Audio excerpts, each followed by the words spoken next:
So thank you to Omar, and thanks to everyone for taking the time to join us this morning. We're delighted to be launching our Path to COP28 campaign today in Dubai. Our journey to COP28 actually started in Dubai in 2015 when we won the prestigious Ethical Finance Innovation Challenge Award.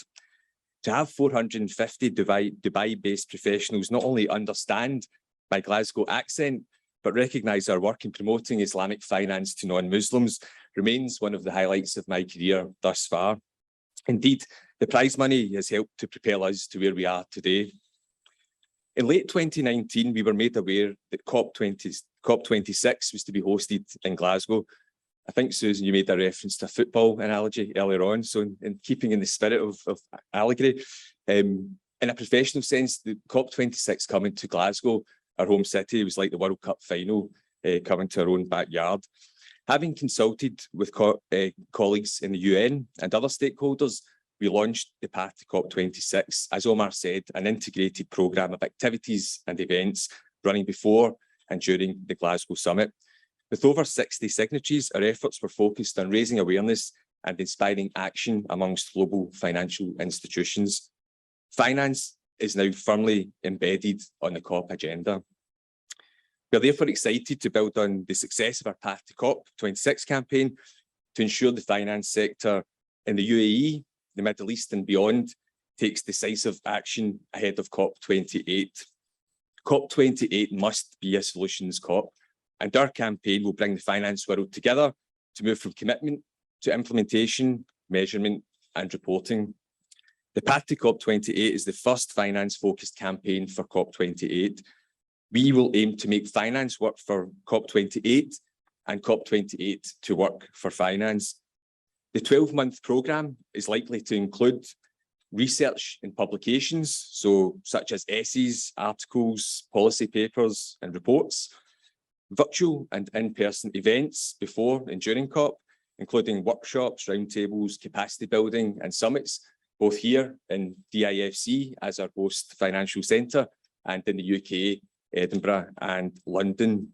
We will also have communication activities that will circle around things like media engagement, surveys and open letters, as we did in the Path to COP26.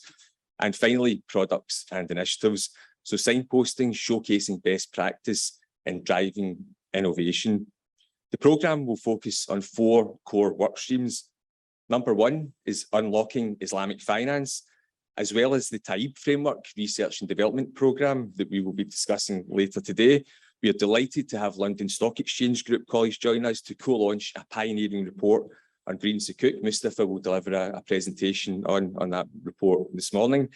We actually see green sukuk as an innovative financial instrument that can help attract capital at scale to support developing and emerging economies fund their NDC commitments as part of the COP commitment. We are currently conducting a global retail survey looking at the link between Islamic finance and the SDGs. We actually have a bit of a gap in the research thus far, insofar as we have limited insights from GCC region. So if anyone in the audience is representing any financial institutions, or you know of any local financial institutions that would be willing to participate, i.e. share the survey with your customers, it's a retail survey, we would be most delighted to have a further conversation. So that's unlocking Islamic finance. The second work stream is around delivering net zero.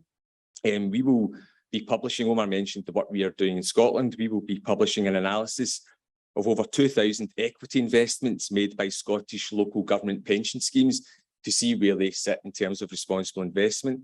We're also planning some activities around decarbonising lending books from a banking perspective. The third work stream, again, mentioned by Omar and I think lastly Susan, will be around financing nature and biodiversity. So as well as a thought leadership series working with UNDP, as well as a thought leadership series, we are working with UNDP on their Nature for Life Hub, which is a globally recognised platform that will broadcast at the end of November. And we are currently curating an anchor session that will be part of the programme when that goes out virtually next month. We are also scoping out a potential project looking at central bank responses to nature as a financial risk. we had Sarah Breeden from the Bank of England speaking recently at our summit to outline their initial position on nature as a financial risk. There's work being undertaken in the Netherlands and France, so that's a theme that we see as really driving potentially. It has the potential to drive the regulatory landscape around nature and biodiversity. And fourth and finally, we have investing in the SDGs. So today we are actually launching in partnership with the UNDP, again, a thought leadership series that will be looking at investing in the SDGs. And we will continue to promote our platform that Omar mentioned to try and attract more funds, more SDG aligned funds to our platform. We're also working with RJ Fleming, a Dubai-based boutique merchant bank of the Fleming family, to advise and support financial institutions and corporates to identify, promote, and implement actions that help meet climate and SDG targets. The path to COP28 is a unique opportunity to demonstrate climate action by getting involved in any of the aforementioned work streams, sharing your thought leadership, highlighting your products and services that deliver genuine impact, and engaging with a coalition of like-minded global peers. We are delighted to have early support from DIFC, RJ Fleming, London Stock Exchange Group, NatWest Group, Chartered Banker Institute, University of Edinburgh, UNDP, Aberdeen, and Asset TV, amongst others. We invite financial institutions and stakeholders in the room today to get involved. The Director General of COP28 recently stated that COP28 is going to be a landmark COP because the UAE is highly ambitious about making the moment count. From our experience, financial institutions in the UAE and GCC more broadly will be challenged to play a key role in addressing climate change, protecting the environment, and creating a more sustainable economic future.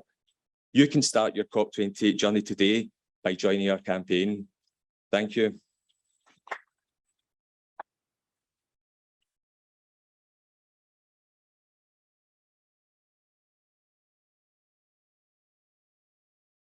Right, thank you very much. Can I invite the panelists to join us for the first panel, please? ESG and climate transition opportunities for COP28. So Sheree Coley, Christian, and Dame Susan, please make your way to the front.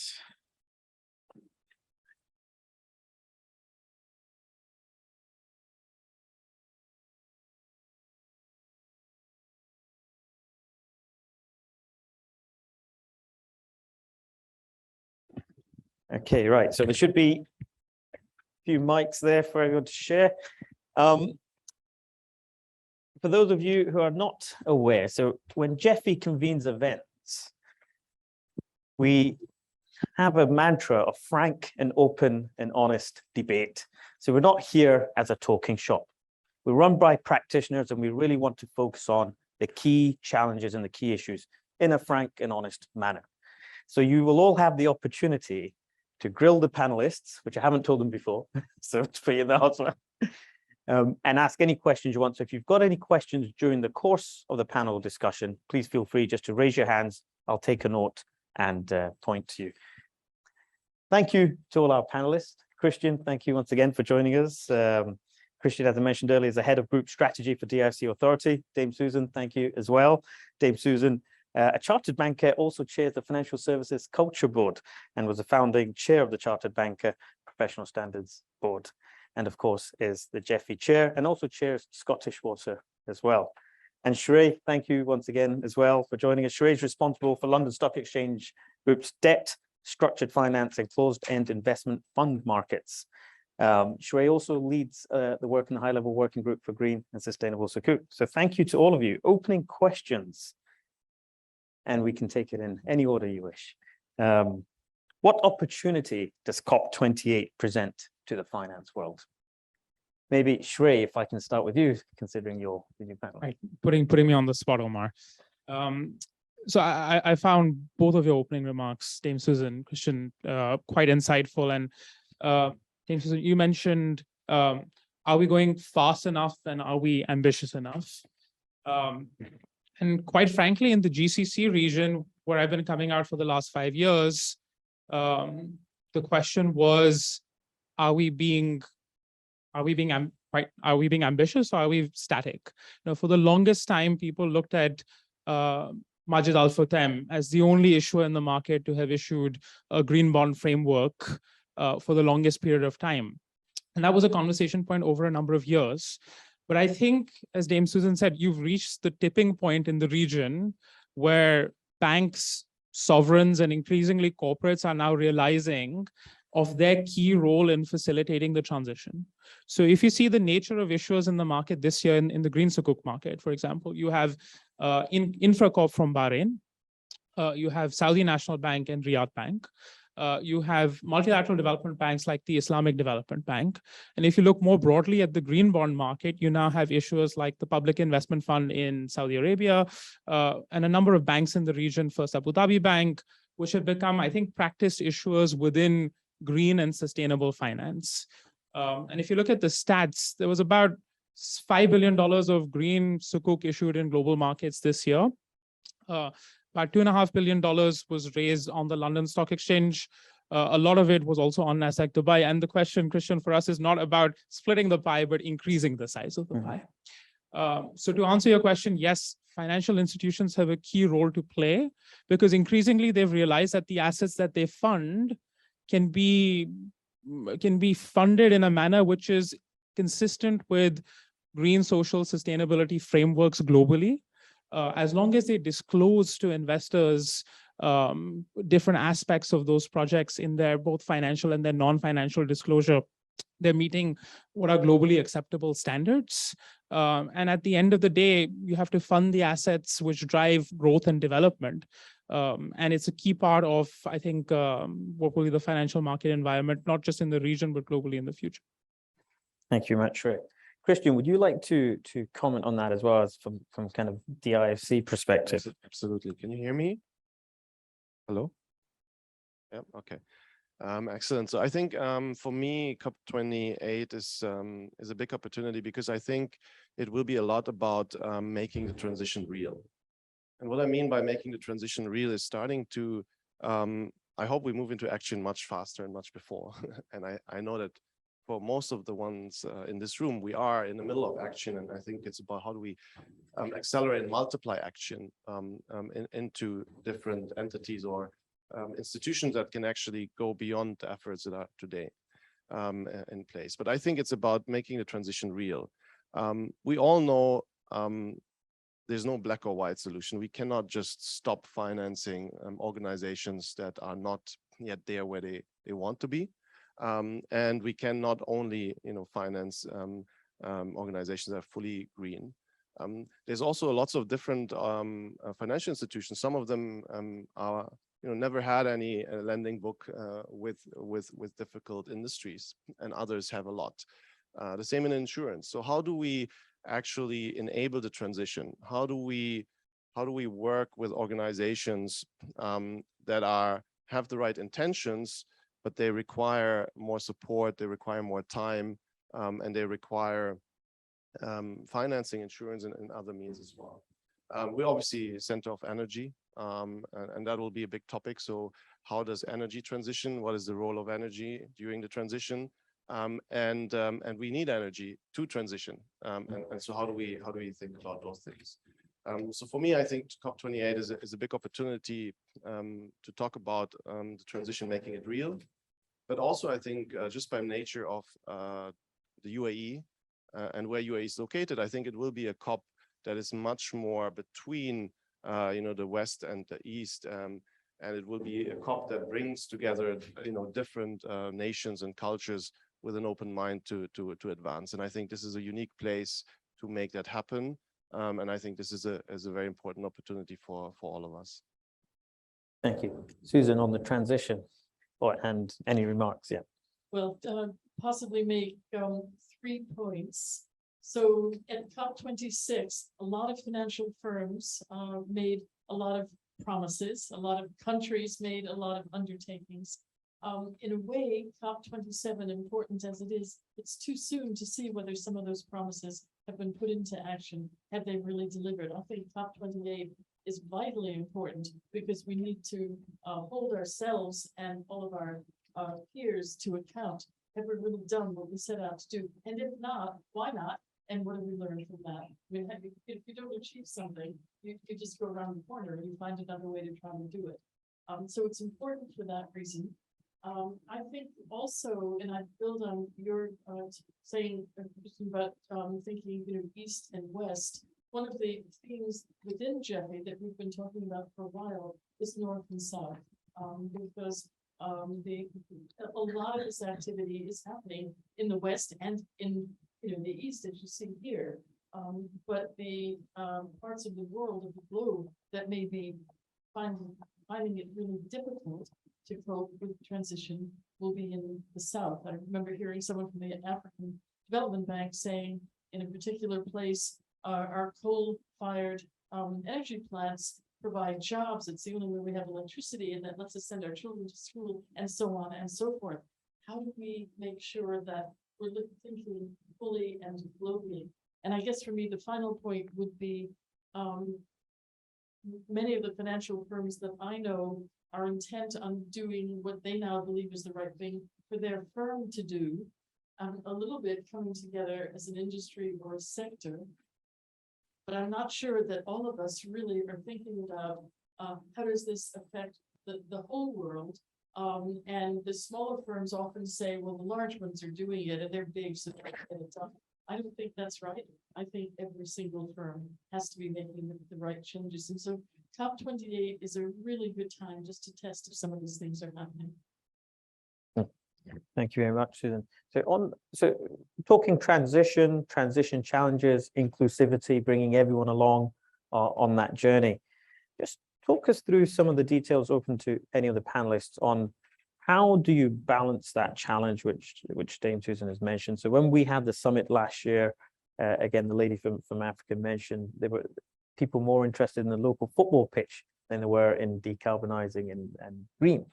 And we had the CEO of the largest bank from Nigeria with us as well, who very honestly said green finance is not their top priority, whereas for many asset owners and banks in Europe, it is. So how do you reconcile those two different positions where maybe the S in the ESG is more important versus the E?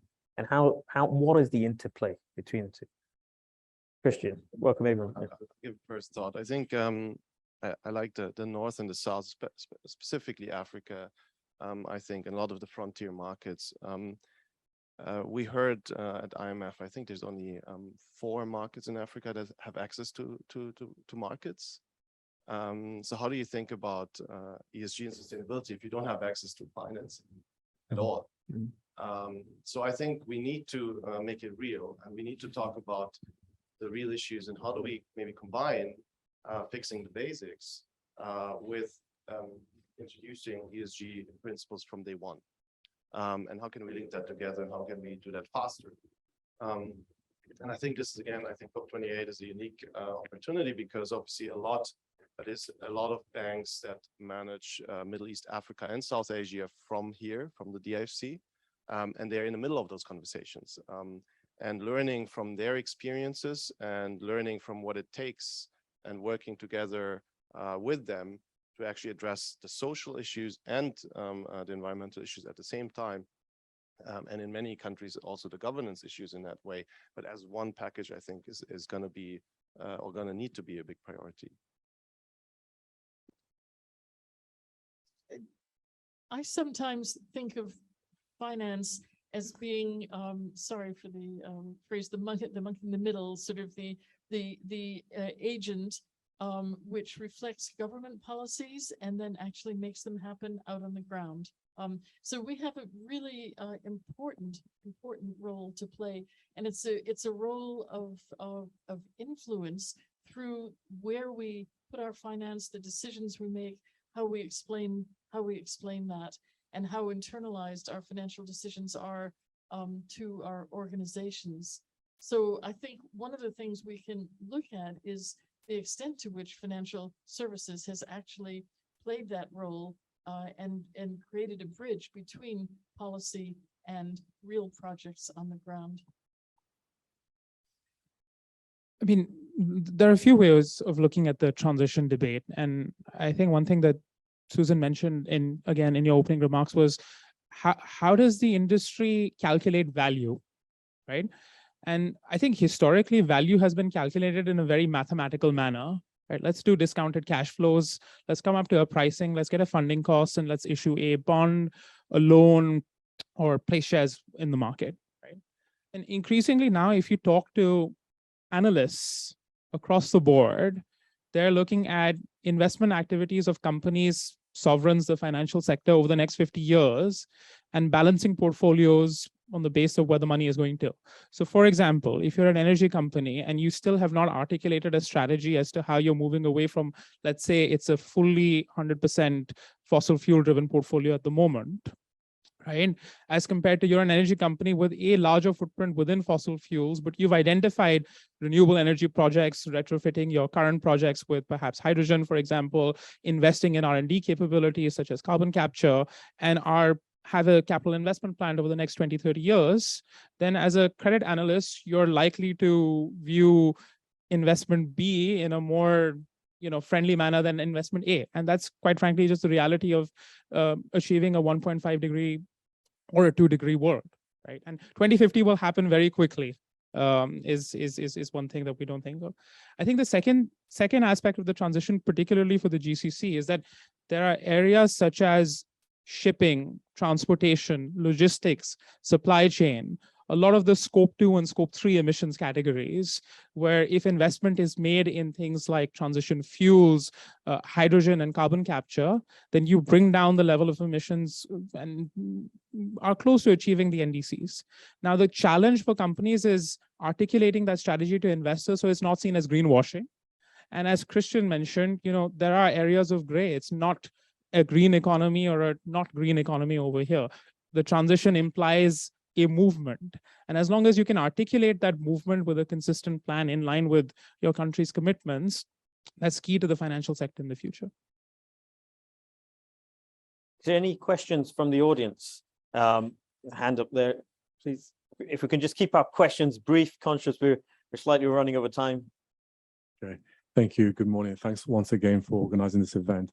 So, excuse me, I'm not from the financial background, but I just wanted to understand this concept of allocating financing for green energy. For me, it seems very opaque. And I think that one of the things I would like to learn is that most economies actually have 60 to 70% of them are SMEs.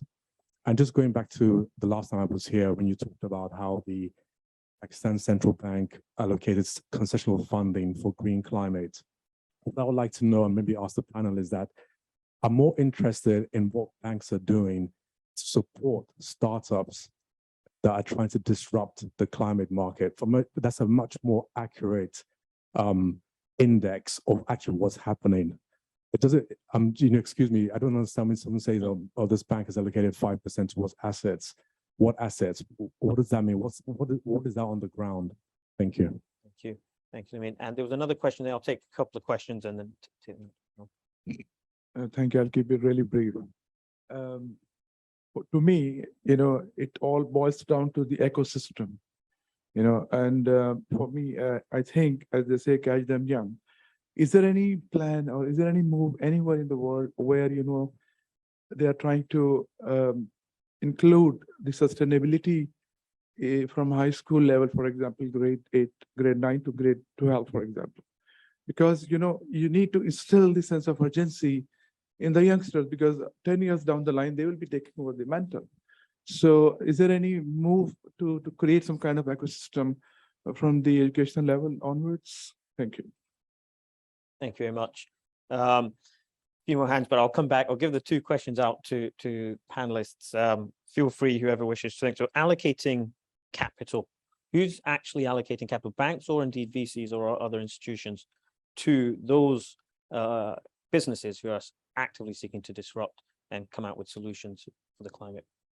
It's a great question. I think I'm not going to be able to answer the full question, but definitely, especially in the current economic environment, the need to increase productivity through innovation, as well as innovate to move away from traditional ways we've done business, more responsible ways of business, is more important than ever.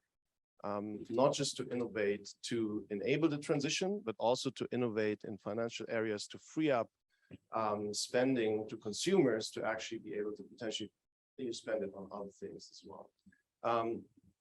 We are, I would say, we actually, as part of the Dubai Sustainable Finance Working Group, working on a report on that, trying to understand where does ESG innovation stand globally, where are the gaps, and what's the opportunity locally, and we'll share more on that. But I would say there's certain areas within that, and green energy is one example where there's a lot of funding that went into it, even into the innovation, but it will go into quite large companies in many cases because these are huge investments. There's other areas where we've seen there's a lot of companies that are being funded, maybe with less because it requires less, and there's areas where there's no funding going into it at all. There are a few VCs, I would say, that focus specifically on financing climate change related startups, reporting related disclosure, data creation, and so on. But it's still not the majority. So definitely it's not just a banking conversation, it's a wealth and asset management conversation, it's a VC conversation, and it's a consumer spending conversation. So I think there are efforts, and allocating financing in many cases is more of making it naturally attractive for the investors to choose those opportunities and making sure that the supply actually is available for such opportunities. But definitely a great question. Maybe there's some other thoughts, especially from the banking side as well. But there are efforts, still not enough. Thank you, Christian. Yeah, so just 2 points. One of them is from the banking side, because that's the world that I come from. And that is banks will serve large customers or clients and very small ones, SMEs and startups and tiny ones. The biggest bank in the UK, which is where I used to work, did was to realize that for small firms, they can't afford to have a team or a department to look at matters of sustainability. They're not structured. They don't have that wherewithal. And what we did there was to help these smaller companies apply for grants or for whatever. We created a very simple online process that normally you would sit down with a firm and take them through it, and it took time. We made it very easy for them to actually apply to get, and then we would advise, this is where you could go to get the funding you want, but it's really easy for you to pull the information together and apply for it and get it.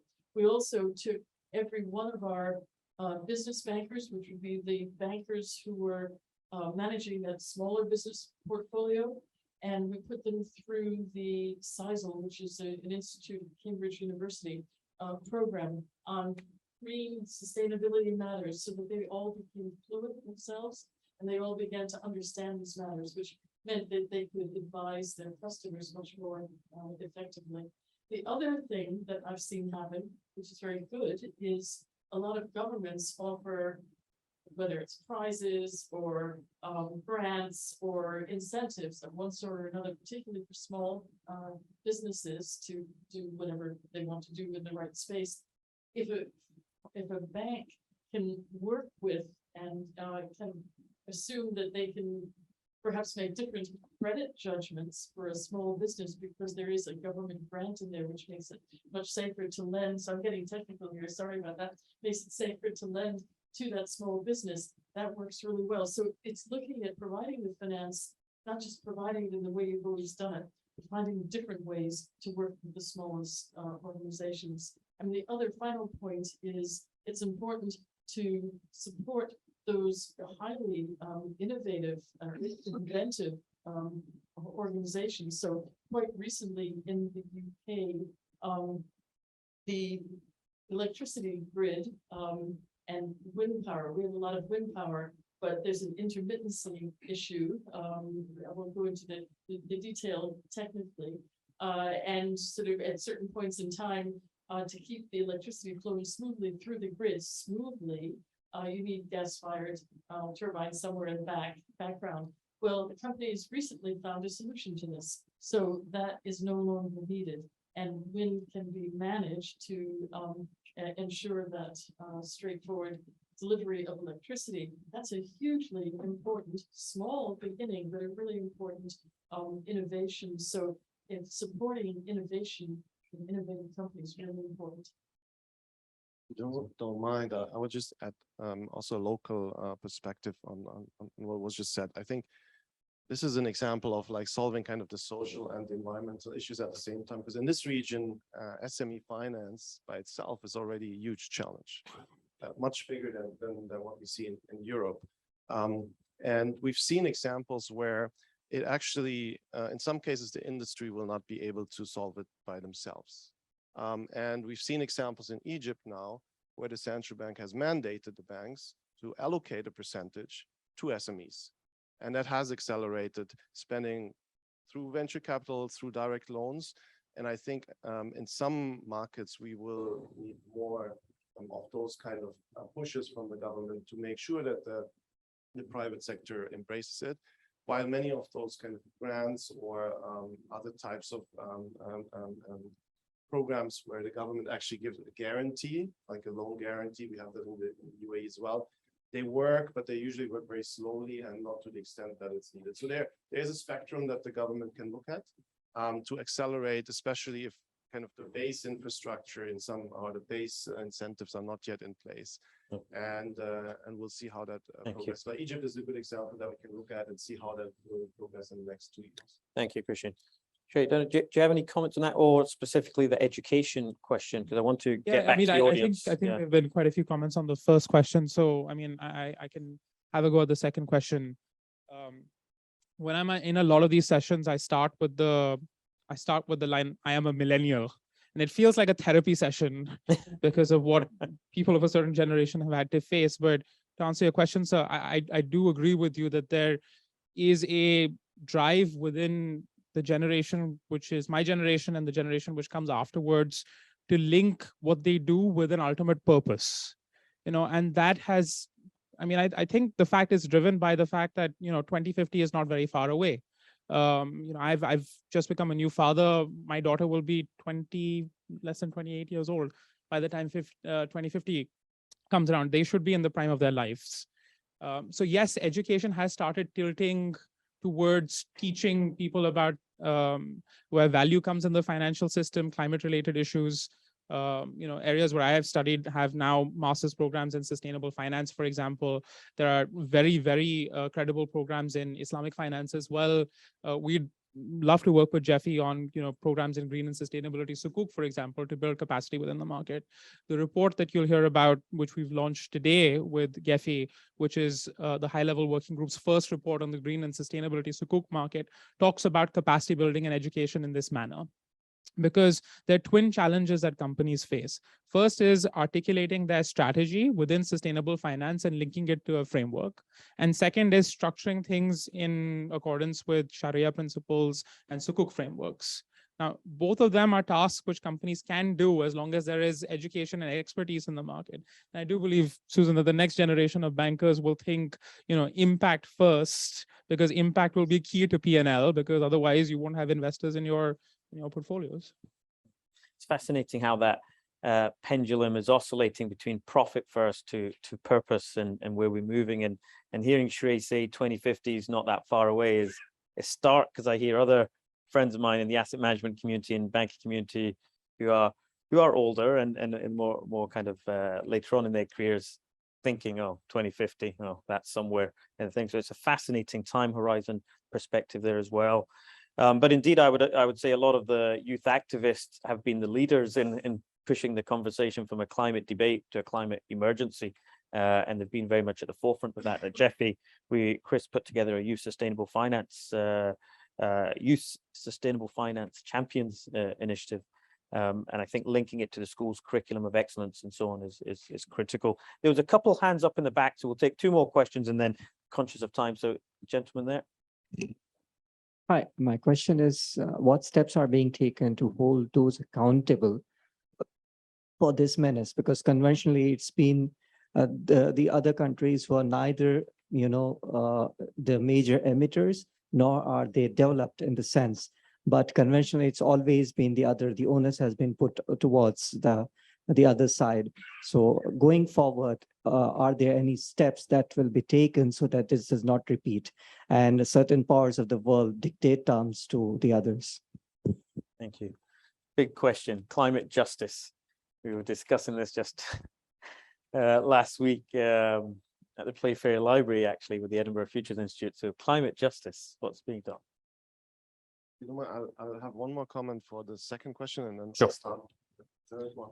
I think on the second one, the only thing I would want to highlight is integrating it into education is important. I agree with you, Gen Z. This is definitely much more advanced than us with all the tools that are available. But I think what's also important is to give them room to explore. And I think I've seen that now in some places, especially in the UAE and in Dubai. We were at the Dubai Metaverse Assembly, and Metaverse sounds like all crazy things, but we had one of the youngest Emirati entrepreneurs, and she was talking about how she's looking at a metaverse and trying to create a digital twin of predicting climate issues and trying to resolve them and learn from it. So I think giving that youth the platform to actually go beyond what we can educate and know of, I think is also one thing that I would encourage to do more and maybe in a global network. But that's kind of giving hope, but definitely needs to be a priority. In terms of accountability, I guess to some extent it is linked to the way we create accountability also traditionally in financial services and other places, which is on one side, disclosures, transparency, and having to report against an audit. That's one way. On the other side is the more you start integrating those principles into products and you start narrowing, getting access to certain products. If you're not following those principles, that's another way of creating accountability as well. There's many more, but definitely I think one of the challenges so far is that we don't have enough data, we don't have enough disclosures, and so keeping people accountable at the moment is much more difficult on ESG than it is, for example, on traditional financial services and metrics. Climate justice is a really, really important factor because I think we talked earlier about East and West. I mean, so much of what's happening, so much of the creativity, so much of the new thinking on finance and so forth is coming from certain places. And it doesn't necessarily take into account the impact. I mean, we talk about a greater distinction in society even after COVID of different parts in society, of those who have wealth and those who don't. There's a growing gap. I think in the development of the solutions to green and sustainability issues, we're creating often unconsciously a bigger gap between those who don't have the access, who don't have the means of the investment, and those who do. So one of the things we can do is to stop and think. And when I say that, it's not just about countries in the Southern Hemisphere, it's about in all of our cities and our neighborhoods where we have communities, we have people who are financially impoverished or dispossessed in some way. There are people who simply don't have sort of resources. And one thing we can do is just create a test for ourselves all the time. That's part of the S in ESG. So we know about governance. We know a lot about environment and so forth. But what about the impact on the society? We need to ask ourselves those questions all the time. So I think we need to develop some new ways of actually making decisions in our organizations to address injustice. And the other thing is I've done a huge amount of work in the US and in the UK on economic development and financial inclusion for those who are excluded. And the one mistake people often make is if people are financially excluded, that they're somehow naive or they're somehow not as intelligent or experienced or something like that. And that's rubbish. Sometimes people in that situation are a whole lot cleverer than we may be because they have very limited means. And so if we're looking at those who are excluded and who are not getting the benefits, who are being hurt by our climate actions, we need to think, how do we get them into the ball game, as it were, not just following our route because they didn't start where we started. They're starting in a different place. Mobile phones, they could go to 4G from nothing in some countries. So it's just understanding those who are disenfranchised better than we usually do. Sheree, I'm going to give you the last word. I'm conscious I of know time. I'm very nervous about time, but I'll just make three very quick points. The first one is pathways, right? So I think there's accountability in terms of climate conversations that net zero pathways in different countries will be different. And in the developed world, the pathway will be quicker. Whereas in the developing world, where investment needs to be made to pursue economic development, the pathway will be more weighted towards the back end. Now, yes, there is a conversation about, the ambitiousness of targets which go out to 2060, but I think the second point will help that, which is just, incentives in capital markets.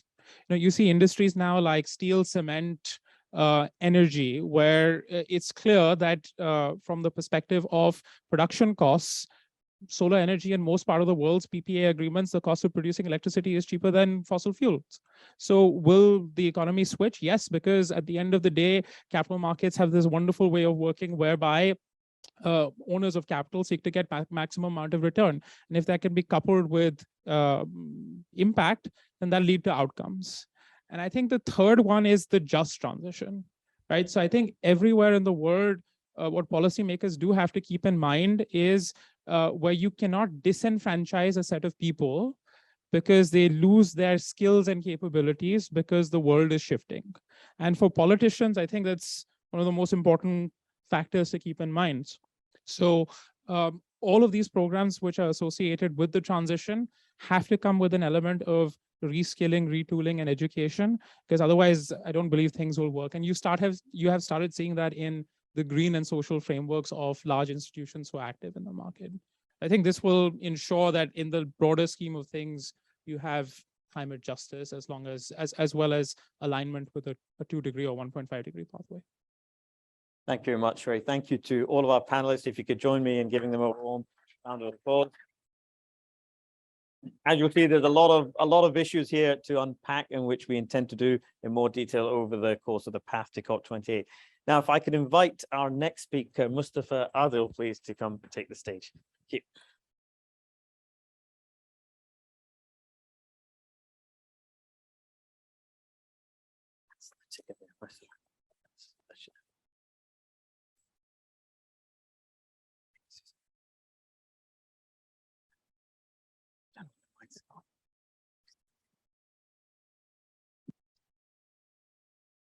Thank you, Umar.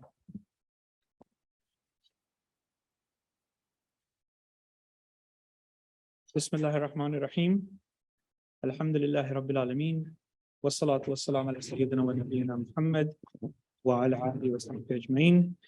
Ladies and gentlemen, assalamu alaikum and good morning. It gives me great pleasure to be here with you today. And as Umar mentioned, I will be launching and presenting some of the key findings that we have from our Green and Sustainability Sukuk report that is being launched today. The report that we are working on is one of the outcomes of the high-level working group that was mentioned by Omar and Chris earlier today, that was established to promote the engagement of Islamic finance in the global transition to a greener economy. And it looks at Sukuk as a key structure and a key instrument that can be utilized to mobilize capital and drive the and address some of the funding gaps that exist, to include new investor bases into the conversation, and to drive the global transition of our economies. The report essentially is structured around 3 key areas. We wanted to make it something that is impactful for users and something that can be used as a roadmap. So we analyze and look at the overview of where the green and sustainability Sukuk market sits today. We look at the ecosystems that exist, and we take examples of different countries and different markets that have issued and successfully reissued green Sukuks. And most importantly, we look at the roadmap. We look at what are the challenges, how do we address them, what needs to be put into place to scale the market for green Sukuk, and how that would fit in to the broader global transition towards a greener and towards a more sustainable economy. Before I move on to the key findings of the report, I just want to highlight the importance of the high-level working group on green and sustainable sukuk. This was a working group that was launched in COP26 and includes some of the most prestigious institutions that operate within the Islamic financial services space. And the idea, the objectives of this working group is to ensure that we continue to promote sukuk and to make sure that it remains in the conversation and that stakeholders from across the industry work together and collaborate together to address many of the structural challenges that still exist to be able to scale green sukuk as an instrument for a sustainable economy. The report covers a number of things, but I just want to stress this particular point that, where we start on the report is around the convergence of values between Islamic finance and the SDGs, and specifically regarding sukuk and the SDGs, right? And there's a number of embedded intricacies that exist within Islamic finance and sukuk that align very, very closely or can be very, very complementary to delivering the SDGs. That includes a higher level of governance that doesn't exist in the typical traditional bonds issued and other things. There is an emphasis, particularly at a national level, for greater financial inclusion. And in fact, in the early days of Islamic finance back in the 70s, that was one of the key drivers of the development of Islamic finance in many markets. It opens up a new avenue for funding and taps into a capital base that is very Sharia sensitive and is now becoming increasingly sensitive to issues of ESG, particularly environmental and social impact matters. And finally, it is a more sustainable and a more stable financial instrument. And I think that, we're launching the report at a very, very interesting time where the recent events of the last few months and their impact on financial markets have shown that price volatility among sukuk is significantly lower than its comparable conventional bond counterparts. And you can see that if you look at recent volatility in capital markets, where sukuks have proven to be more resilient compared to conventional bonds. And that, further enhances, something that has been said all along, where the emphasis on real assets, on real economic activity, the shifting away from speculative instruments and synthetic instruments is something that adds greater resilience to these instruments. Now, within this report, we look at a number of different sukuk that have been issued over the years, and they cover everything from green sukuk, social sukuks, SDG-linked sukuks, transition sukuk, and transition was something that the panel talked a lot about as well. It's increasingly becoming a key instrument that is being utilized by institutions to fund their transition, and blue sukuk, which is focused on preserving water and other elements like that. So within the report, you'll see case studies and examples of many of these different instruments. In terms of some of the key findings, I mean, globally, we know that, global ESG bond issuances have exceeded $1 trillion. Which is a landmark in itself back in 2021. Green and sustainable sukuk have reached 4.4 billion in H1, are expected to cross, as Shrey mentioned, $5 billion this year. And what is very, very interesting is that initially when this market started, it was all focused on green sukuk. But increasingly, you are seeing other types of sukuk come up and take more of the market share. And we know that that is going to help drive the growth. One of the key things to take out of that is ESG. The green sukuk still is only 1% of total ESG bond issuances. It's about 4% of sukuk issuances. So there are, although it's accelerating at a fast pace, it's still not making up a significant chunk of sukuk issuances globally. And that is one of the things that we tackle in the report in terms of some of the key challenges that exist and the concentration in certain markets of these sukuk issuances that take place. If you look at the distribution, it's very, very interesting. Pretty much, 3/3, 1/3 from corporate side, 1/3 from sovereign side, and 1/3 from the supranational side, institutions like Islamic Development Bank and others, which indicates that the market is quite healthy. But when we look at the issuance from a country perspective, it's very, very highly concentrated in a few key markets. You have Indonesia, Malaysia, Saudi Arabia, UAE, and if you add to that the Islamic Development Bank, then that pretty much makes up the majority of green sukuk issuance, and that is shown to be it shows the significance, because when I come onto the ecosystem, you will see that these markets are the most developed in terms of an ecosystem perspective as well. So we can see that there's a direct link between policymakers, promoting greens and sustainability sukuks in the markets, and a direct impact on these sukuks being issued as well. We also conducted, as part of the report, primary surveys for lead arrangers, for investors, for issuers, to try to get an understanding of what is driving their demand for issuing green sukuk. And you can see, the primary driver is fulfilling ESG mandates. And as I come later, ESG mandates is something that is becoming increasingly incorporated within the mandates of these investment firms. But what is very interesting is almost 40%, 38% answered that alignment with Sharia principles is driving investment towards green and ESG and sustainable sukuk, right? And that is something that is very interesting, because globally, we are seeing a transition of Islamic finance moving from a negative screening to positive screening.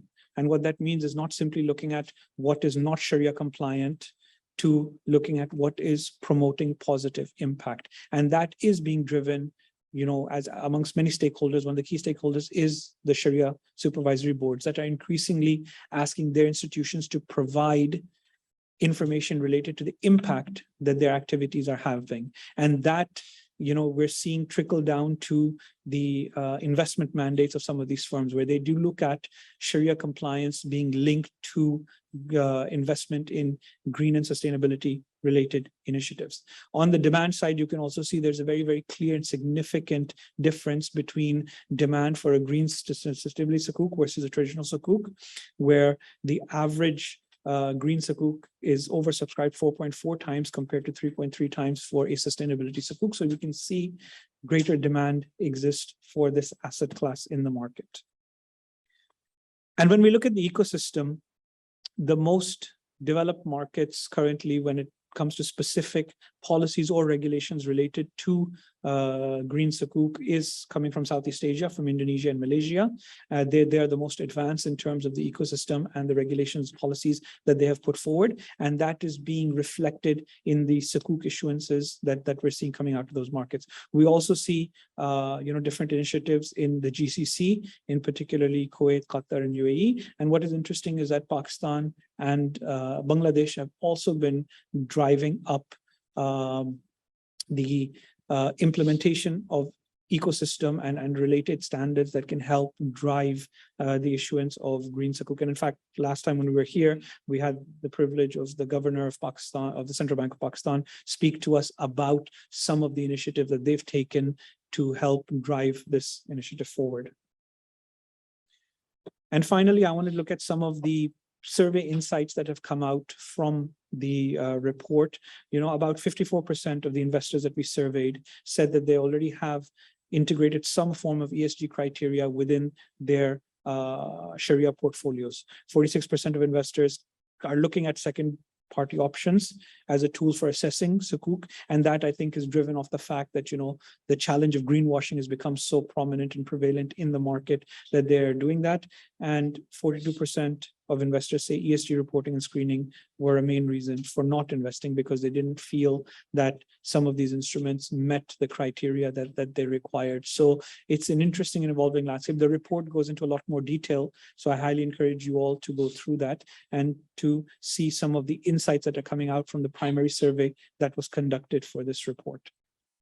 And then finally, I want to talk about the roadmap, because the roadmap really is the most significant thing, right? This is the outcomes that have been presented through the different discussions with the executives and looking at the research as to how to expand and grow the green sukuk market. This is one of the key things that the high-level working group is going to take forward over the next 2 years to ensure the development. And really, these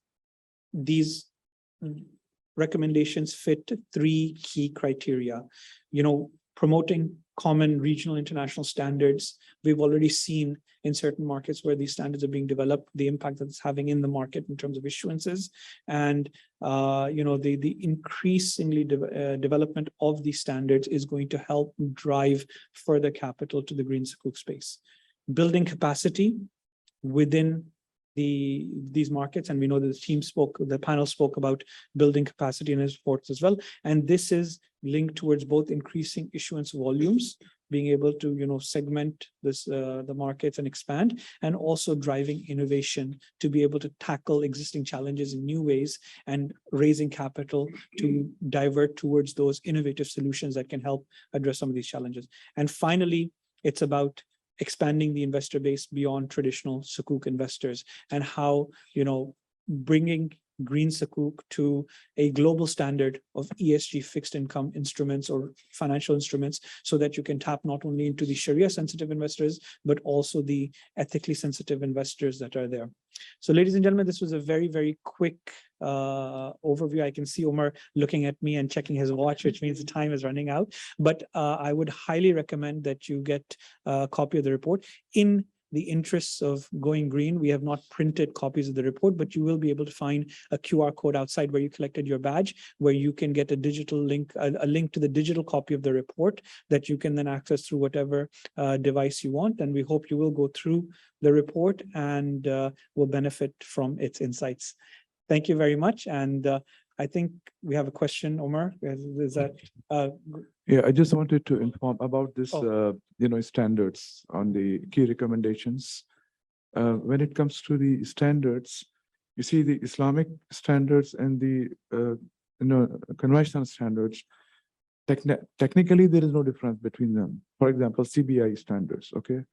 Now, what we have done, we are leading a project at DET whereby, we have collaborated with CBI, where we are adopting their standards, criteria, documents, and we are molding them into the green Sukuk standards. And we have already completed the first standard on water criteria, and we are now working on the building now. Now, what's the difference between the two is that any project can be green, but not necessarily that every green project is also Sharia compliant. So we are trying to add the Sharia components without touching the technical criteria, because there's no difference between the two. So this is, just wanted to inform you about this particular project that we're working on, and how we can collaborate with GEFI and with our group here to be able to let them know that this work is being done. And this basically aim is to provide a global benchmark, because currently greenwashing is everywhere. And let us admit that the greenwashing is also being done on Sukuk issuance. When we say green Sukuk issuance, what's the criteria? Where have you derived your standard from? So we need to actually provide a global benchmark. And then also we are trying to bring in some kind of rating mechanism, whereby, for example, if 100% of the proceeds have been applied for the green purpose, then it will maybe have a GGG rating. If half of it, then GG or so on, So we are working on these two streams, and hopefully we'll be in a position to come to the market maybe before end of the year to be able to provide what we have done. Just wanted to inform you and also know from you how we can collaborate to make this project, especially when it comes to the the standards. Right? Thank you. No, thank you so much, Sohail. And I think definitely let's take that conversation offline. But I think that the approach that you mentioned is the right approach, because you can't compromise on the technical aspects. But like you said, not every single green initiative is Sharia compliant. So what we have seen in most markets is that they're taking international standards as a benchmark and then customizing it for the unique requirements for the Islamic side, which is the right approach, because then the ESG credentials, the green credentials, are still at that global level and they're not diluted in that way.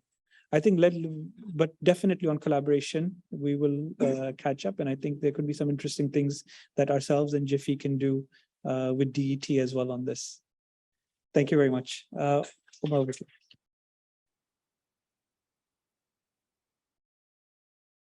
Yeah, Mustafa, huge thanks to you, to Janan, to Reda, to the whole team, who I know have put in a lot of effort over the last several months to put the report together.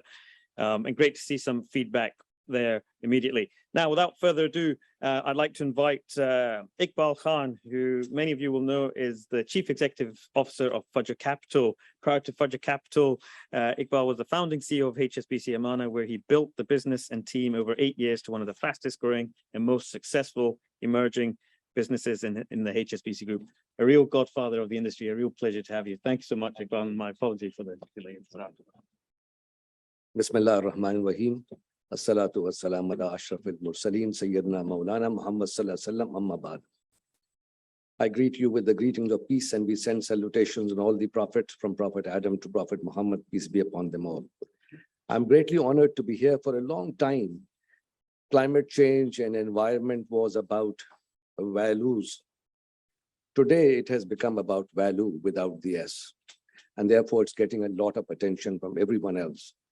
I'll begin by telling you what I see in geopolitics and geoeconomics of the world in a couple of minutes.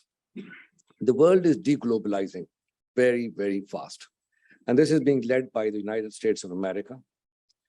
America is onshoring all its businesses back to America. It's happening so fast. And the world, as it gets deglobalized, is also getting decivilized. You need to go countries like Somalia, Libya, Syria, many countries in our neighborhood. I don't want to go through the whole list. When the middle class is destroyed, when the country's ecosystem is destroyed, you get to decivilizing. So two big trends, deglobalizing is happening very, very fast. We all got used to a world after the Second World War. There was frictionless trade, and the United States became, under Pax Americana, the guarantor for the security of trade and commerce across the world. Before that, there was the mercantilist era, in which the Dutch and the British and the Italians, they guaranteed their colonies the protection. America said, we will take over all this work as long as you join the globalized order. Slowly but surely, and Donald Trump was not the culmination. Biden is much more of an ultra-nationalist than Donald Trump was. So the world is deglobalizing. In such a deglobalizing world, supply chain logistics, the way we do business, trade, commerce is being impacted. To top it up, the world's #1 grain producer has invaded the world's #4 grain producer. So about 32% of the grain supplies of the world are taken out. To add further difficulty, fertilizers. Russia is the biggest producer of phosphate. Third biggest producer is Ukraine. So phosphate is out. What has happened to fertilizer prices is they have gone up by 75 to 200%. Freights has gone up. Inflation is coming in a very big way. Many of you would remember that in the 80s, interest rates were very high. That inflationary playbook is being repeated again. In such a context, you have food insecurity in the world. We are eating from the crop of 2020 and 2021. The 2023 crop would be much, much less. The world would have a grain shortage. China will be the one which will be impacted the most. Africa will be impacted as well. So we will have famine. We've had floods in Pakistan. We know how horrendous when nature takes its revenge, because for a long time, we have been only paying lip service. We've been passing resolutions. So there is a sense of urgency. In this market, in this situation, what is the role of Islamic finance, which itself was born at a time when free trade was starting to grow? Let me take you back to the first recorded Islamic finance transaction. A trader from Makkah, who is 23 years old, 22 and a half years old, starts to manage money for a very wealthy, very beautiful, richest lady of Makkah. Her name is Khadija, and his name is Muhammad sallallahu alaihi wasallam, peace be upon him. They enter into a mudaraba contract. He is the manager, and she is the Rabbul Mal, the owner of the capital. Together, they sign up an asset management contract of profit sharing. That, ladies and gentlemen, was the first Mudaraba contract, which is at the heart of Islamic finance. The word Mudaraba means basically asset management in the real economy. From those roots, we had a journey throughout history. Sometimes these contracts were very valid and active. And when they were active and valid, we were building sustainable economies, we were building great civilizations. When these contracts became dormant, then our civilization declined and we went into intellectual decay. A group of pioneers led by people like Prince Muhammad Al Faisal Al Saud, son of the late King Faisal, Sheikh Saleh Kamil, the IDB president, started the revival of the Muslim countries after coming out of centuries of colonialism, and said, we have been blessed by this wealth which has come to our nations. And we are enlightened people, and we are going to build an industry. Islamic finance industry has not been built by an edict or by a decree from a ruler or from any central bank. It has been built by the most important and powerful force in the planet, which is An-Nas, the last surah of the Quran, which means people. People demographics dictate the future of the world. People are the ones who consume, people are the ones who produce, people are the ones who structure. Every great idea happens in a human mind. What the mind can perceive, what the mind can believe, the mind can achieve. So a group of Sharia scholars, a group of leaders in the Islamic finance industry, I named a few, and some professionals got together and the industry started with the Mudaraba contract. But the markets were not ready for that.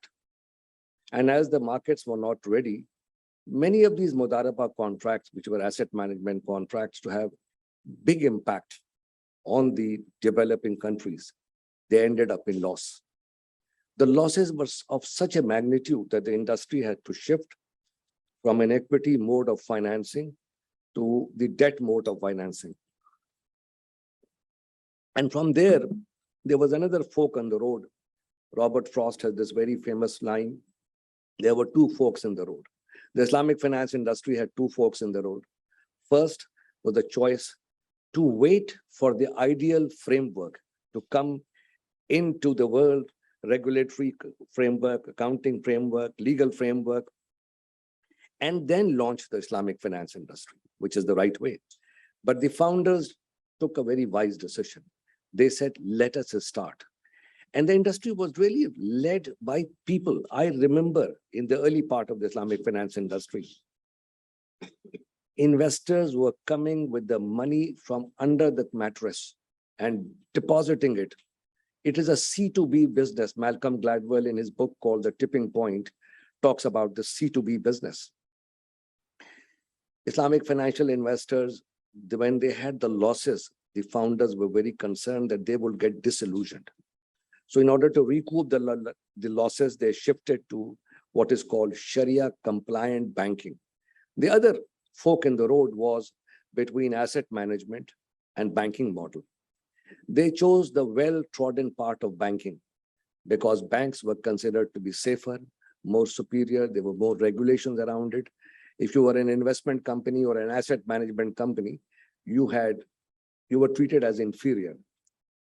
And that created what we call today the Sharia compliant banking industry.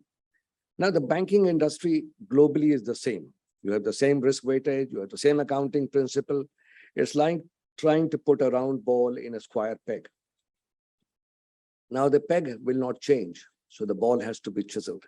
So what we see, ladies and gentlemen, today is a version of Sharia compliant. That's why it's called Sharia compliant banking.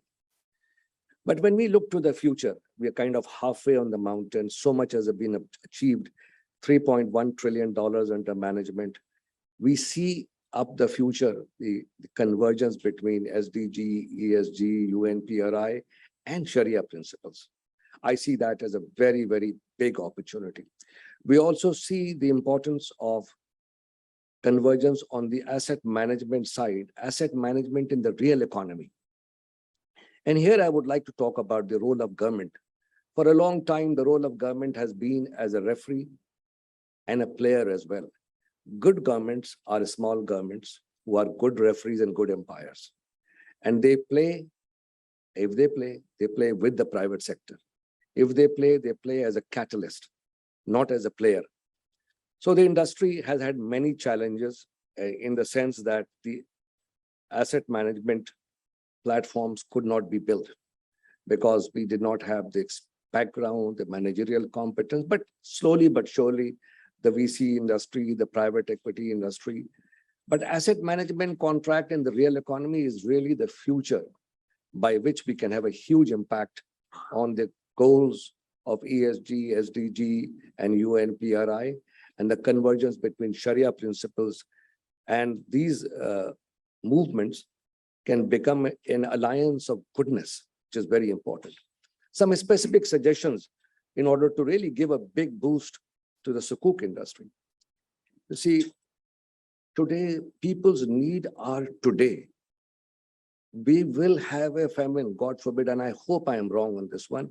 In 2023, by October, November, there'll be such a shortage of grain in the world that we will have famine in many parts of the world. If you were to tilt the world atlas upside down, you would see Africa on top and Europe below that. No one is safe. There is no them, it's all us. This planet, and there's a very beautiful book written by a husband and wife team, which I strongly recommend that we read. It's called Lessons of Human History by Will and Ariel Durant.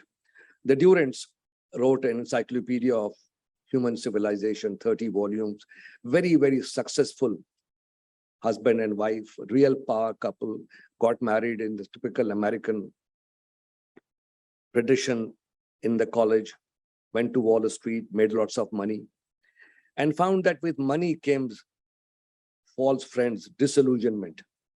Then they said we should seek knowledge. And they spent 35 years at Berkeley, California, studying, writing. And this book, Lessons of Human History, says we are part of a global planetary system.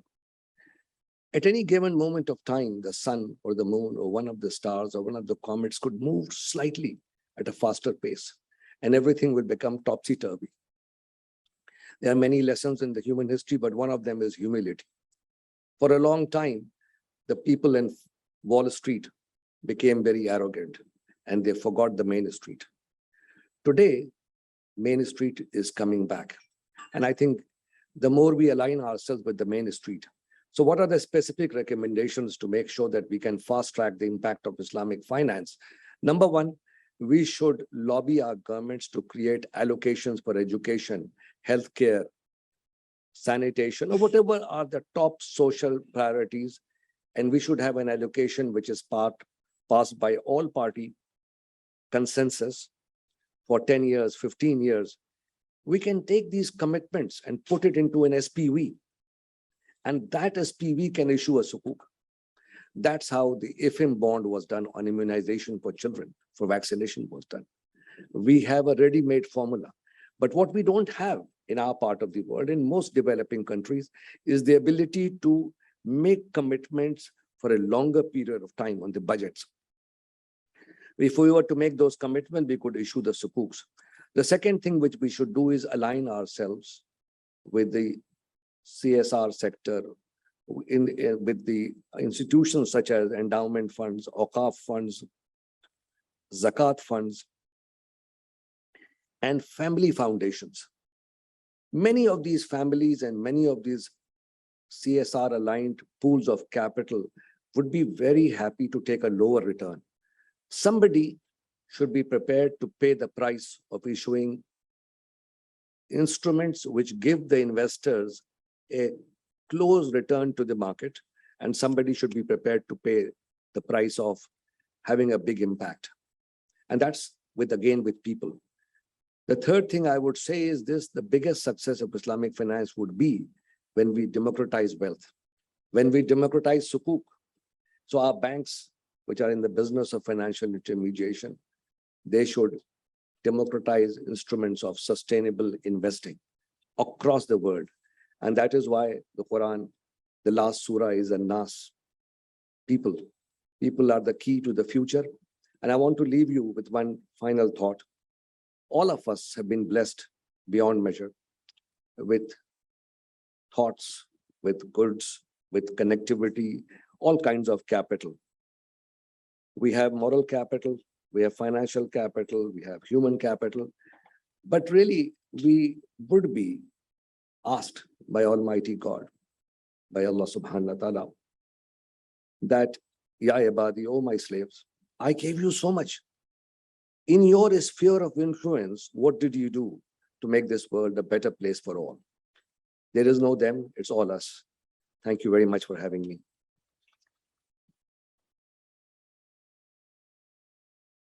Very much. Thank you very much, Iqbal Khan, for that fantastic keynote. So unlocking Islamic finance, that will be a key, one of the 4 key work streams for our Path to COP28 program. And I think Iqbal has set the parameters really well for this discussion over the next 12 months in terms of democratization, in terms of aligning with the ESG principles, and also tapping into the Islamic social finance sector as well, bringing to the fore the Awqaf, the endowments, have a very different time horizon. And we know just the challenges on short-termism that have frustrated financial markets from achieving their targets. Right, I would like to bring in the final session, which is the panel debate on unlocking Islamic finance. So if the panelists can please join me at the front. Dr. Abdullahi Belatik, Secretary General from Sibafi, Dr. Hayat Sindhi, founder of the Institute for Quality and former senior advisor to the President of Islamic Development Bank, Munir Khan, partner of Simmons & Simmons, and Umar Suleiman, Global Head of Risk at Wahid Invest. Please join me at the front. Thank you.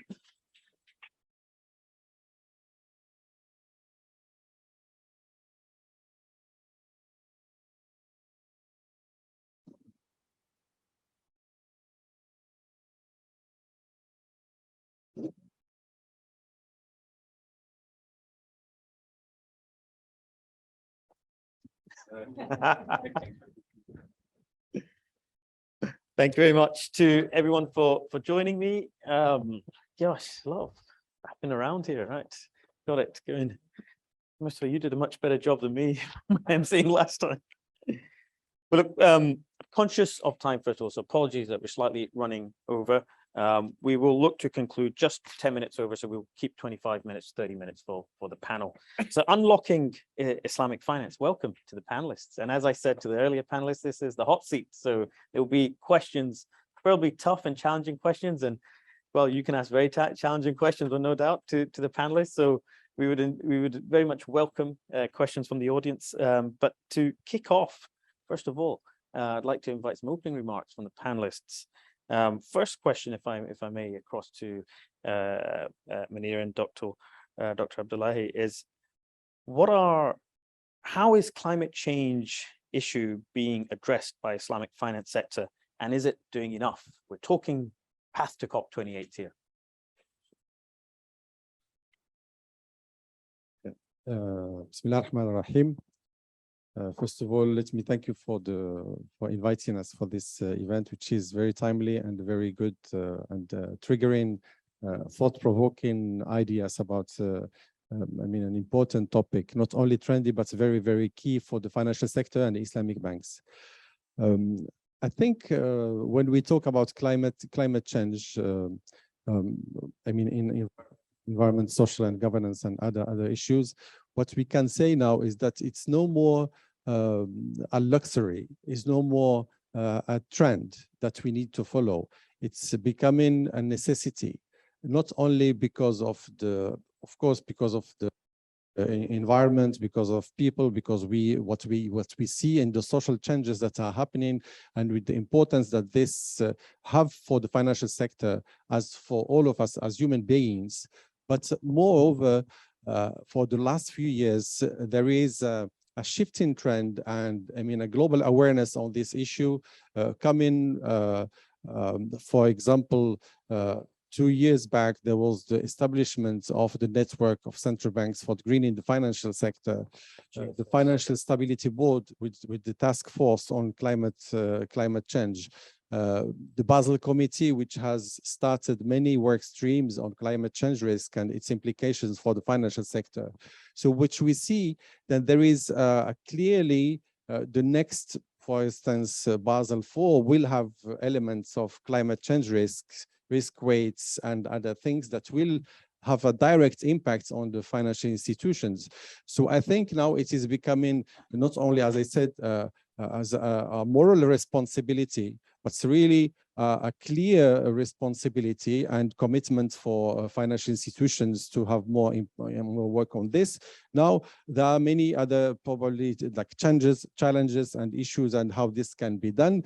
I think roles of institutions like us and other standard setting bodies is perhaps to ease this process and perhaps to bring some ways of how to make this easier for the financial sector. Thank you, Dr. Bertik. So Dr. Bertik's kind of put the context there. So Munir, what about Islamic finance sector? Is it doing enough in that environment?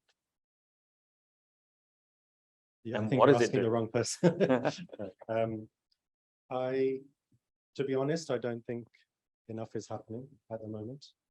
I think it is a board level agenda item, which I think has reached the boards of many Islamic financial institutions now. We're also seeing it reach the boards of some of the large significant investors, including sovereign investors.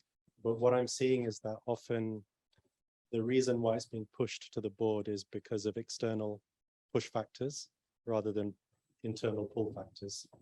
So for example, just to give some practical examples, a very large sovereign allocator in the region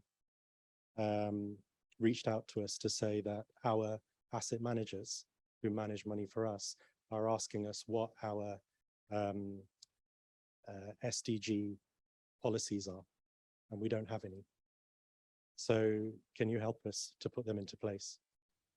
So these are the kind of discussions.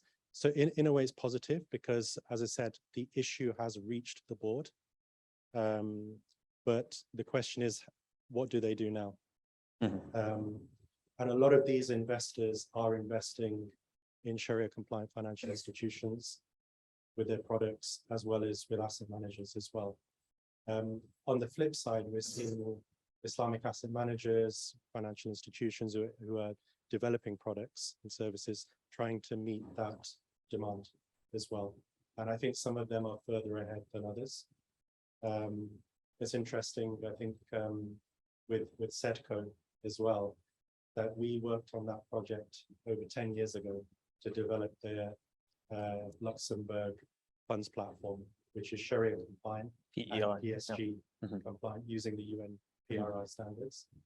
And we had a lot of interest at that time, lots of inquiries from asset managers saying, we want to do something similar. But when they realized the amount of work involved in creating that kind of dual or tayyib type of platform, a lot of them shied away, sadly. So sometimes I think there's a desire to kind of hit the right PR messaging. But when they realize the amount of work that's actually involved to make it happen, to make it a reality, and the fundamental work involved, I think a lot of that initial interest fizzles away. I'm hoping that that's changing now. I hope there are signs that that's changing. So going ESG kind of commercial opportunity or operational headache, it's interesting. And you touched on the SDGs. I'd like to bring in Dr. Hayat, and I'll come to the audience shortly. So if you've got any questions, now's your time to put your prep them. Dr. Hayat, so the SDGs Munir just mentioned there. So you successfully led the work within the Islamic Development Bank during your time there, and the former president, Dr. Bandar Al-Hajar, on aligning the bank to the SDGs. That was pioneering across all the multilateral development banks, the World Bank, African Development Bank. The work ISDB had done was steps ahead. What made you think about and choose the SDGs? And then what worked and what didn't work in that journey?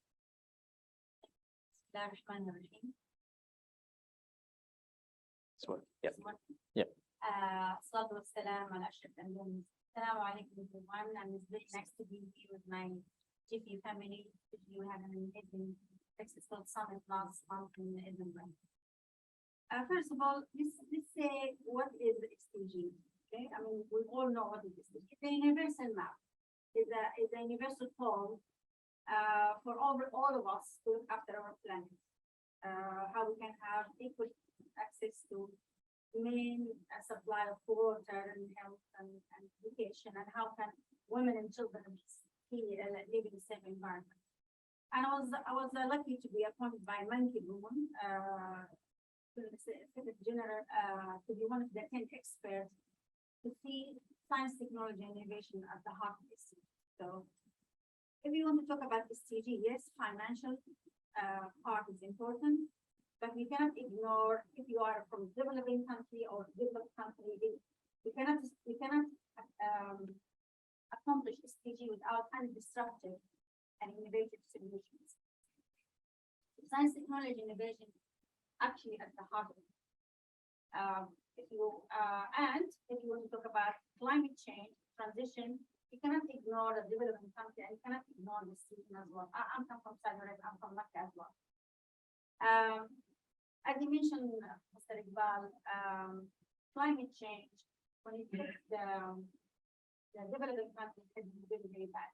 You know, droughts, flooding, can affect health, water, poverty, famine.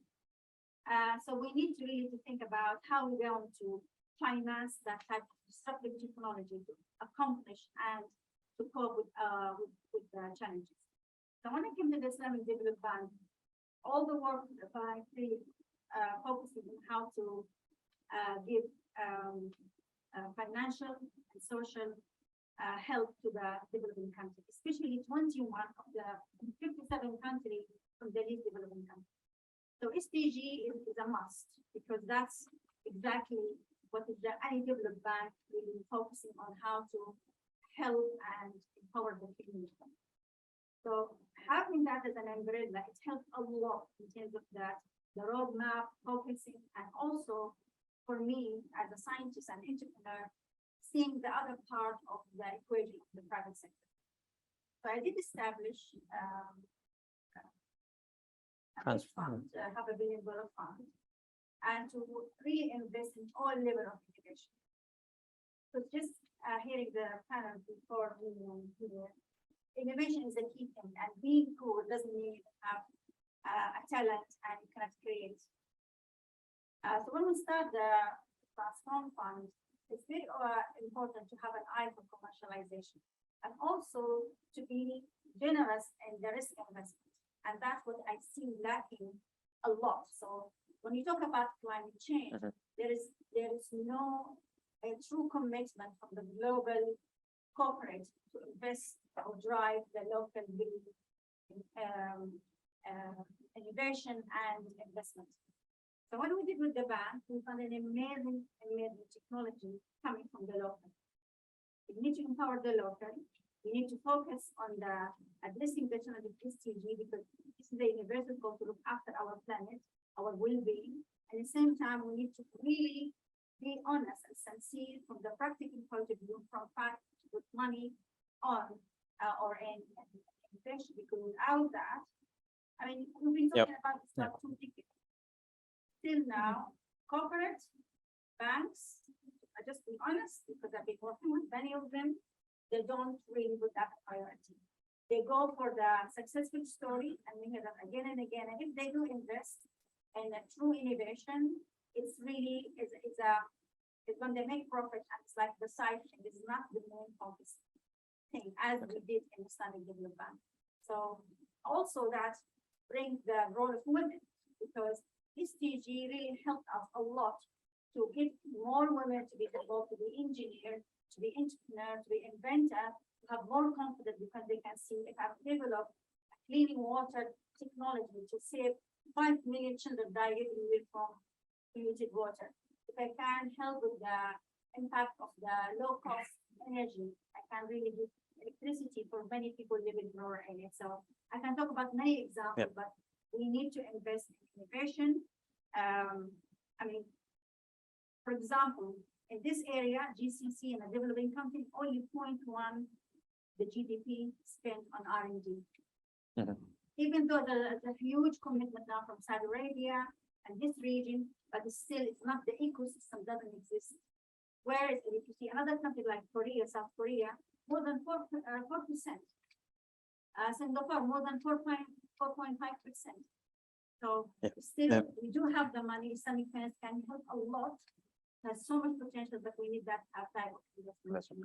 It's interesting, your remarks bring together a few of the earlier comments from the question from the gentleman there about investing into these things, about innovation, about the awqaf that you mentioned as well, around in the nature of the capital, and of course the SDGs. Omar, I'd like to bring you in. So picking up on what was being mentioned there from Munir about going green. So you head up the risk function and the UK General Manager for Wahid Invest, one of the most currently successful global Islamic fintech players. You have an app that does online investing. So is going green a commercial opportunity, or is it an operational headache? And green by extension, ESG, SRI.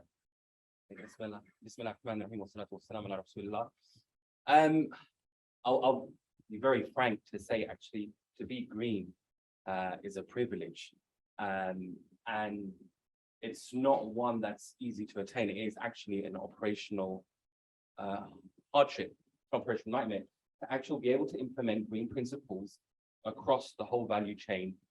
It's a challenge because a lot of our suppliers, when you're dealing with public equities, not everybody's on the same page. Our first filter is Islamic finance to make sure something is Sharia compliant. We are at the stage where we want to have the conversation and where we have the ability to influence. So, for example, with our master trust, with our pension provider, we spoke to them and we've had discussions on being more ESG aligned and especially focusing on the environment element. But it's not easy. We're at the stage where the conversations are just starting to happen. This is the reality of it. Other than perhaps a select group, and if you think about it, even this is a small group within a small group. The conversations have just really started in the last couple of years. You said so eloquently, that the innovation's not there yet, right? We're not investing money in innovation. We're not getting the economies of scale when it comes to providing real solutions. One of the things that we did at Wahid through our VC arm was actually there's a prize for coming with solutions that have a social impact or are ESG aligned. So of the various deal flow, we ensure that at least 20% has some sort of social impact. And that's the real way that we can try and make a difference. One of the products actually is from this region, and it's to do with eco-friendly packaging and products for children. However, the reality is, again, when I use the word privilege, the products that are coming forward for retail use especially are not at a price point that the mass can benefit from. And so it becomes almost like a club. And it really has to go to mass retail level. Otherwise, we'll never see or achieve the changes that everybody here, I'm sure, wants to see. So very briefly, we want to see it. We're starting the conversations with our suppliers, etc. But it's still an operational nightmare actually to try and implement it and bring everyone on board to see it from the same page. The luxuries of the rich, as people say. Any questions from the audience? Or you're past your coffee moment? Is it dire need? What should I have a further think? So I want to come back to you, Umar, then on this question and extend it out to the discussion around Sharia scholars. And I think it was mentioned earlier as well about the role of the Sharia scholars in this whole space as we look to align increasingly with the ESG and SRI movement. How do you bring Sharia scholars into this debate? Where do you think they add value and where are the dangers of that? I'd like to get your views and also Dr. Belatic's views. Sure. So I think scholars undoubtedly have a role to play, but we need to empower them. The reality is, when I'm sure if I speak to most people involved in some sort of Islamic finance institution, and you ask them what's the role of the scholar in the organization, they say to sign off our products, maybe to review them. Actually, if you're talking about, and this is about changing the culture of an organization, changing the values, having an impact on the values of the organization. But company that's selling Islamic finance products, why have we marginalized the role of the scholar to just signing off on a product? Just using Wahid as an example, when we onboarded a scholar to work with us, we said to him, you have to get involved in every part of the business, from HR to how we onboard our clients, how we look at our suppliers, so that they can have an impact, how we deal with each other in the office. And they had this role, actually, in terms of the product that's coming out. Well, do these products actually align with Islamic values? Like, are they there? What's the impact that we're having on the environment? The scholars need to be empowered. They need to be uplifted. There was an issue, I want to say an issue, there was a challenge with scholars, and I know the work that the UKIFC did through the CPD program about uplifting the skills of scholars and keeping them connected to the finance industry so they understand what was happening from a finance perspective. I think that they also have a skills gap or a knowledge gap in terms of the real impact of the investing the way we do to the environment. And they have to be brought up to that level, and we need to encourage them to do that. Dr. Bilitic, your thoughts? Yeah, thank you. I think it's a very, very good question. In reality, when we talk to Sharia scholars, most of them, what they say that they are like in a passive mode of operations, meaning waiting for, approved products that have been designed or have been structured in a certain way and give an opinion on them. So within this fatwa. So when we talk to, for example, from even before 5, 6 years before, on issues, for instance, related to Sharia objectives, maqasid al-Sharia and so on, which is very linked with the sustainability and so on. Many of the scholars, they say, but nobody is asking us to review the maqasid part of this, of the products, of the operations of the Islamic banks. So I think it's very important in this way to move, and I was happy to see that from, for example, from the Sukuk, it says that there is a shift from negative screening to positive screening. And this is exactly what we are actually, even at CBAFI, we are advocating for in our, the work that we have done on sustainability guide for Islamic financial institutions. We are advocating and promoting the idea of having sustainability function or sustainability committee, and of course, integration or interactions between them and the Sharia board, not at the end of the process when the product is structured, but really at the beginning, and not only ask about its Sharia compliance, but rather ask on the sustainability footprint of these products. So I think things we have seen, for example, for the last few years, like an evolution, if we can say. When we used to talk about this 4 or 5 years ago to the banks, there was some like skepticism in a way, or sometimes not only not seeing this as part of the role of the Islamic finance in general. But the last 2 or 3 years, we see perhaps a little bit more curiosity about it. But again, curiosity combined with lack of understanding on how to really process it, how to do it. So this is why we started in a number of initiatives to see how perhaps we can help the financial institutions in this process. And I think we see this now perhaps evolving in a more positive way. So perhaps more open to these changes. And we at least we are optimistic that we'll be able to bring the banks to perhaps more impactful operations in this area. Yes, okay. Can I just add one more thing here? I think my microphone doesn't work. Okay. Is this one working? Yes. Just pick up on your point, and also on the report. So we need to really be here, be more proactive. We need to be proactive here, because we do see that innovative Islamic finance or Sharia is missing from the mainstream. I mean, because we kept away, not be involved within the current issue. So when I started the Transform Fund, is an endowment fund, it has to be based on Sharia. So I need to really to bring a board, and especially when we hired Franklin Templeton to be the investor, the manager to invest, it has to be based on Sharia. So we need to really to bring the scholar to understand the scope, and we need to be proactive and package it and make it for them also resonant. So on that, sorry, Dr. Yap, so you gave $500 million mandate to Franklin Templeton for the Transform Fund to manage this Sharia compliant Yes. and ESG. And you were saying from your experience, they were struggling to put the ESG piece in. Is that correct? No, I'm Or is saying by being proactive, by being involved in from the start, it will make it very much easier to have the innovate for Islamic or Sharia within the mainstreaming. I mean, for example, what I'm trying to say, we always think about them as like a independent or not included in our day-to-day life in type of process. So we need to be more proactive and involve them exactly as you mentioned, because we need to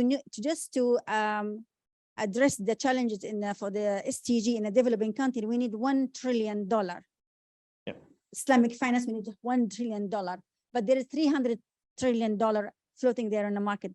They're looking for bankable and also Sharia, type of project, and that's exactly what happened with the only fund within the Islamic Development Bank for the history 45 years, making 14 million or 15 million profit every year based on Sharia and based on the.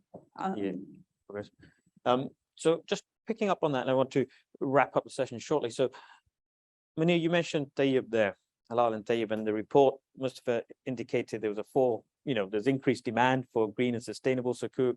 I think the earlier presenters, Iqbal, also mentioned, we seem to be, in listening to yourself, Dr. Balatik, we seem to be at a bit of a interesting pivot moment for the Islamic finance industry, where ESG, SRI actually is beginning to matter, and there's some interesting views here as to how that is taken forward.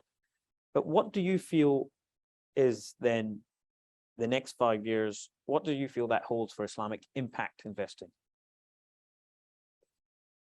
Yeah, take the one that works. Great, good start. Yeah. I think it feels like another fork in the road moment for the Islamic finance industry. And I've been advocating for many years that two things, fintech and ESG are golden opportunities for the Islamic finance industry.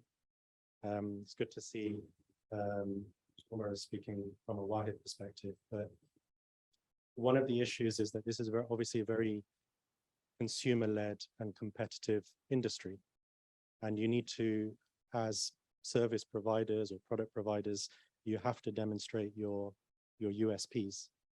And with the demographic change, the shift, the generational change that was mentioned earlier, consumers now are more concerned about SDG type issues, ESG issues, than I feel they have been for a long time. So we're seeing sort of things come around full circle from those early days when the modern day Islamic finance industry was created with those visionaries who have purpose very much at the center of their thinking, coming full circle background to a similar kind of point in time, where purpose is the key driver and impact is the key driver over and above the other drivers. So I see this as a golden opportunity. I think the Islamic finance industry needs to become fully engaged in ESG. I think with the Sharia boards, going back to the previous question, there needs to be a process of education and inclusion. Unfortunately, some very good people have been put in a box in order to provide a rubber stamp at the end of the process. They have a lot of value to add. And actually, they're used to working with frameworks, with standards and frameworks and laws and regulations.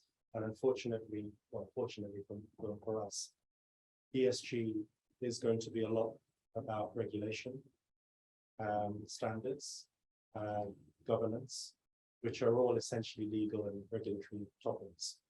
So the Sharia scholars are very well positioned to help with that, but they need to be brought in at an early stage.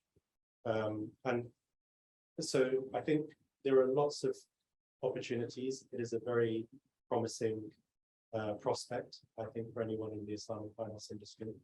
But that kind of action needs to be taken. I'm very happy to see what you're doing on the GEFI side to bring all of those stakeholders together so that they have a genuine opportunity to exchange that knowledge, because there needs to be an exchange of knowledge.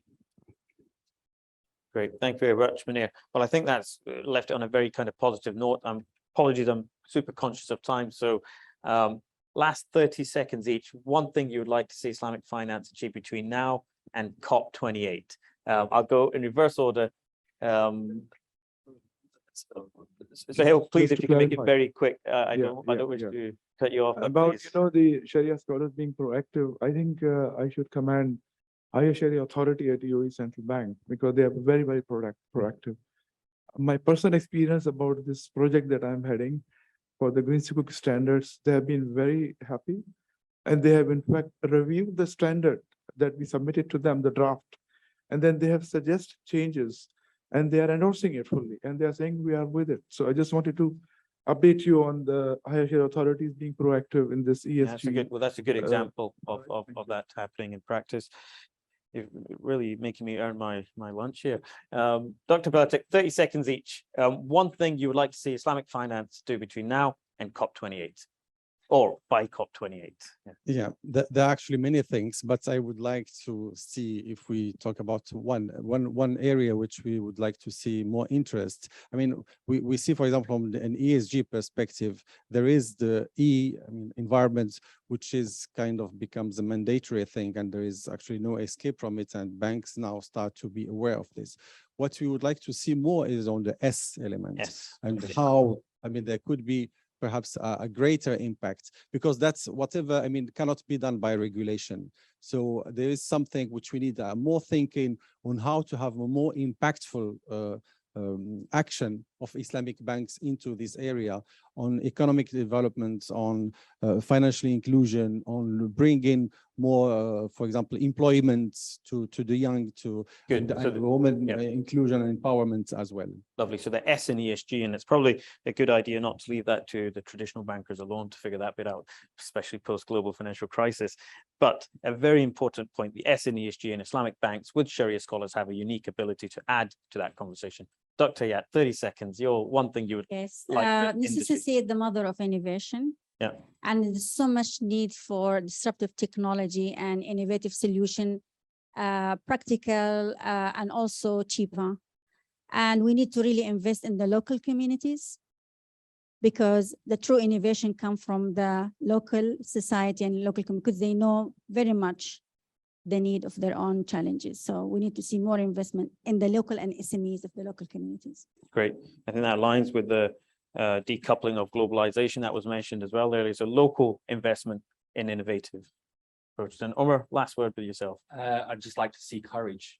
I think Islamic finance institutions need to be more courageous and take ownership and show leadership for the last 20, 30 years, rather than mimicking conventional industry. There's a time to actually show real leadership and impose a moral framework that can be implemented and showcased to everyone.